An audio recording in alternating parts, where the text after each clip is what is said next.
இன்றைக்கி நம்ம வீடியோவில் வீட்டிலே பாவக்காய் சிப்ஸ் எப்படி பண்ணுறதுன்னு தான் பார்க்க போகிறோம். பாருங்கள், நான் இந்த மாதிரி 3 பாவக்காய் எடுத்து வச்சுருக்கிறேன். இப்போ இதை ஃபஸ்ட்டு நல்லா மெலிசாக கட் பண்ணிடலாம், ரவுண்டாக.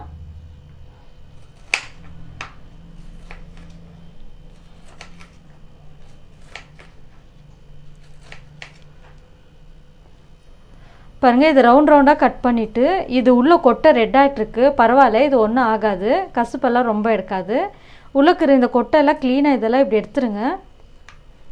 ஃபுல்லாகவே நம்ம கட் பண்ணுறதுல எல்லாத்துலேயும் எடுத்துடணும், கொஞ்சம் கூட இருக்கக்கூடாது, ஏன்னா கொட்டை இருந்தால் கசுக்கும். இப்படி எல்லாமே எடுத்துடலாம்.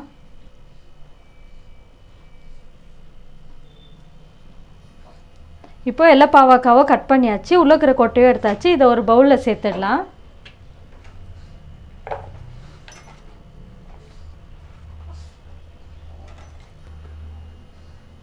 இப்போது ஒரு அரை டீஸ்பூன்னு வெறும் மிளகாத்தூள் சேர்த்துக்கோங்க. மிக்சிங்னா 1 டீஸ்பூன் சேர்த்துக்கோங்க. மஞ்சத்தூள் ஒரு 1/4 teaspoon. Cornflour 1 table spoon.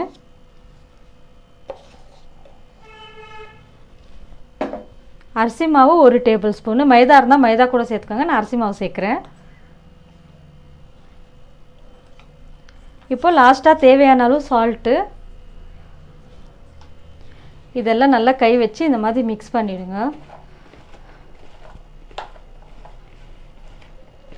Mix பண்ணிவிட்டு ஒரு 5 நிமிஷம் அப்படியே வச்சுருங்க. சால்ட் போட்டிருக்கிறதுனால அதுலேயே தண்ணி விடும், எல்லாம் ஒன்றா நல்லா மிக்ஸ் ஆகிடும். பாருங்கள், இந்த மாதிரி தண்ணி உங்களுக்கு இப்போ பத்தலைன்னா கொஞ்சமாக தண்ணி தெளித்து இந்த மாதிரி நல்லா பிசைஞ்சிக்கோங்க. தண்ணி விடுற அளவுக்கு வேண்டாம். பாருங்கள், கீழெல்லாம் ட்ரையாக இருக்குது. இப்போ இது ரெடி ஆயிடுச்சு, எண்ணெயில் போட்டு எடுத்துடலாம். பாருங்கள், கடாய் வச்சு எண்ணெய் ஊற்றி வைக்கிறேன். எண்ணெய் காஞ்சிடுச்சு. இப்போது நம்ம மிக்ஸ் பண்ணி வச்சுருந்தா பாவக்காய்லாம் அதில் சேர்த்துடலாம். இந்த மாதிரி ஒன்றா பிரித்து சேர்த்துருங்க. இதில் கார்ன்ஃப்ளவர் போட்டிருக்கிறதுனால மொத்தமாக போட்டால் அப்படியே ஒன்றுக்கு ஒன்று ஒட்டிடும். அதனால் முடிஞ்ச அளவுக்கு இப்படி பிரித்து போடுங்க.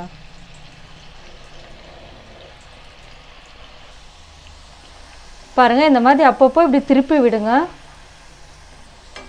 ஓரளவுக்கு இந்த மாதிரி ஆயிருக்கும் போது நம்ம பார்த்துனே இருக்கணும், திருப்பிகிட்டே இருக்கணும். இல்லைன்னா என்ன ஆகிடும்னா ஒரு சைடு ஃபுல்லாக ரொம்ப ரோஸ்ட் ஆகிடும்.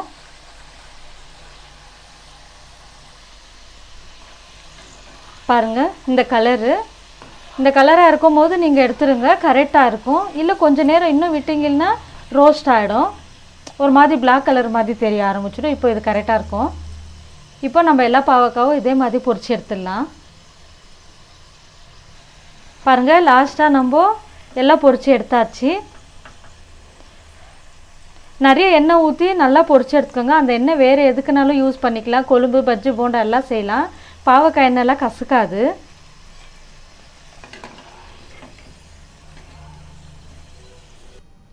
பாருங்கள், வீட்லேயே சூப்பராக பாவக்காய் சிப்ஸ் ரெடி ஆயிடுச்சு. பாருங்கள், நல்லா மொரன்னு வந்திருக்கு. சவுண்ட் பாருங்கள் எப்படி வருதுன்னுட்டு. சூப்பராக இருக்குது, ட்ரை பண்ணி பாருங்கள். ரொம்ப ஈஸியான மெத்தட் தான், நல்லாயிருக்கும் கச்சிக்கிறதுக்கெல்லாம். பிடிச்சிருந்தா லைக் பண்ணுங்கள், ஷேர் பண்ணுங்கள், சப்ஸ்கிரைப் பண்ணுங்கள்.